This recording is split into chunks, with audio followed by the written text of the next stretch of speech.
എന്തോ റെഡി? ഇളനീർ പായസം. വെള്ളം ചൂടായി വന്നതിന് ശേഷം ചൈന ഗ്രാസ് ആഡ് ചെയ്യല്ലേ. ചൈന ഗ്രാസ് നന്നായിട്ട് ഉരുകിയതിന് ശേഷം പഞ്ചസാര ആഡ് ചെയ്യുക. ഇളനീരിന്റെ വെള്ളം. അവസാനത്തെ ഇൻഗ്രീഡിയൻസ് ആണ്. ഇത് ആദ്യം ഉണ്ടാക്കണം, എന്നാലേ ആ ടൈം ആകുമ്പോൾ സെറ്റ് ആവുള്ളൂ. സെറ്റ് ആയി കിട്ടുള്ളൂ. പാലൊഴിച്ചത് 2 മണിക്കൂറോളം ഇങ്ങനെ ടൈറ്റ് ആയി. അപ്പൊ ഒരാൾ എപ്പോഴും അടുപ്പത്ത് ഇങ്ങനെ നിൽക്കണല്ലേ. ഏലക്കായ പൊടിച്ചു. ടൈം ആയിട്ടല്ലേ.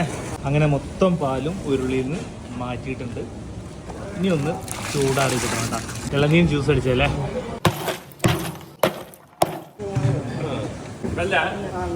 പഞ്ചസാര തുടക്കത്തിൽ നമ്മൾ റെഡിയാക്കിയിട്ടുള്ള മറ്റേ ഇളനീൻ്റെ വെള്ളം അല്ലേ.